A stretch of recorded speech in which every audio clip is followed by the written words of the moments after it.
Guild Wars 2 PvP event is this week and it's been very fun. A lot of people are playing and you can get a lot of rewards.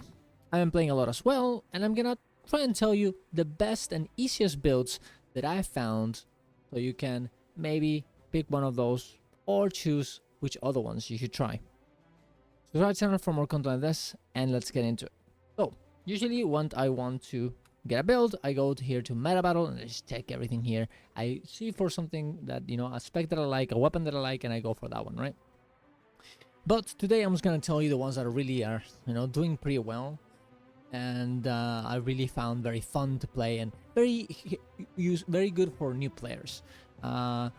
Because honestly, PP is very complicated. This game is very complicated. There's a lot of things to it. Trying the builds definitely will make you, be better at them, but some of them are a bit too much to start with, and sometimes it's better to try with an easy build, especially if you're new to PvP, so you can enjoy the game mode while not having to care about too much about the actual mechanics of the build. And the first one that I would like to talk about is Turbo Trapper. This build is insane. Okay, the amount of damage it does. Like, I played this build, I didn't know what I was doing. I was killing everything. Okay, I played with with a friend as well, and she was also killing everything. She didn't know what she was doing. I have to teach her a little bit, and she was just blasting after that, right?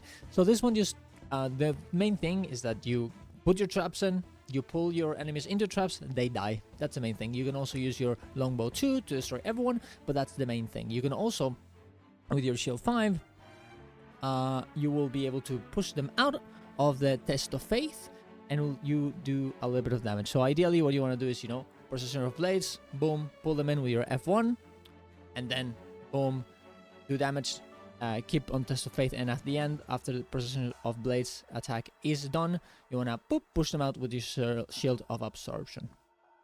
It's very easy, and it's very fun. The second one I would like to talk about is also another one-shot build, because honestly most of these builds are very, very bursty, because that way people can't really deal with them at all. Is Burst Gyro Scrapper. This one also is very fun. It kind of works in the same way as you have like a big circle of damage that you're gonna do, and with a Blast Gyro everything's gonna die, and you can blast your Blast Gyro, your combo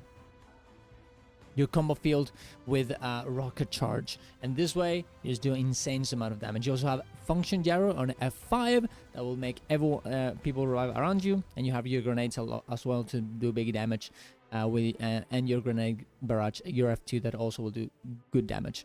You also have other things to use that will give you more more sustain, like your Med Gyro, like your Reconstruction Field on F1. And of course, you also have your Sneak Gyro that will make everyone around you be stealth, which is very useful. There's more to this build, of course, but these are the main things. The next one is gonna be Marauder Rifle. This one is very fun, especially if you like sniper rifles, because you just stand with your Deadeye, but from very far away, you start shooting at them, and they die. That's what it is. You kneel down with 5, so you have no mobility anymore. You move very slowly, and then you start shooting them with your 2. Once you have your full malice stacks on the top of your bar, you will be able to use your Shadow Meld to get invisibility, and then press 1, so you have an upgraded version of your auto attack to destroy them. Remember that you should always start your encounters by putting Deadeye's mark on them, so you target them with your mark, and then you do your damage, and you can replenish your initiative with Mercy to if you are running out or you want to get out, because there's a little bit of a trick here. On kneel, you can get up by pressing 5, and then press 4 to just launch backwards and escape someone, right? Which is very good. The other one that I really like is Defensive Berserker. This one is very tanky, and you do an insane amount of damage. You have longbow and you have mace, and you don't have that much mobility. That is fair. If you don't like mobility, if you like mobility classes, maybe this isn't the one for you. But you're gonna do an insane amount of damage. If you get close to someone, they're gonna die. Just go into your longbow, you get your adrenaline to get in Berserker mode, you press your F1, then you go back to mace, you use your F1 there, and just completely destroy everyone with your condis. You can use over and over again. You can use your Sundering Leap to get a fire aura instead of your fire fields that your longbow creates. It just, everything just will explode around you and you'll feel like a complete god.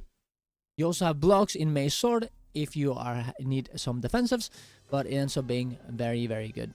So you still will not die even if you don't have as much mobility as other classes. And for the last one, for the people that like support builds, it's core shout support. This build has always been very, very good. It's not that difficult to understand, I don't think, and you are a complete support god. No one will die around you, and you will not die either. The most important part of this build is to stay with your team, otherwise you're not going to give any value because you're not going to heal anyone. But the amount of things you can do with this one, oh my god. You have your staff 4 to just completely heal everyone around you. You have your shield 5 to push them out. You have your shield 4 to use Aegis on people. Give Aegis to 5 people. You have a 3 to give Aegis as well, and it works as a strong break. You have advance to give Aegis to everyone around you, and swiftness. You have stand your ground to have stability to 5 people around you, and you give Stonebreak as well. You're just immortal, and you can always just press down your ground into Signal of Mercy to revive someone else, and they can't interrupt you because you have stability. It's crazy. And if you run off of these things and you have no more cooldowns, guys, you just press Renew to focus. Boom! You just become invulnerable for 3 seconds, replenishing all the virtues and being able to heal again. It's absolutely an insane build and very fun. It's very interactive for you, but no one else, okay? It's very fun to play as, it's not really fun to play against. But that's most of these builds, aren't they? Honestly, in some ways, I think all these builds are kind of too powerful, and they probably should be toned down a little bit. Honestly, all of the game probably should be toned down a little bit. Everyone does too much, but that's just my personal opinion, and you can disagree with it. That being said, that's what I would recommend you playing right now. Very, very good builds, very, very fun builds, and it'll make you understand why people like PvP. Thank you very much for watching, guys. See you guys around. Love you all. Bye-bye.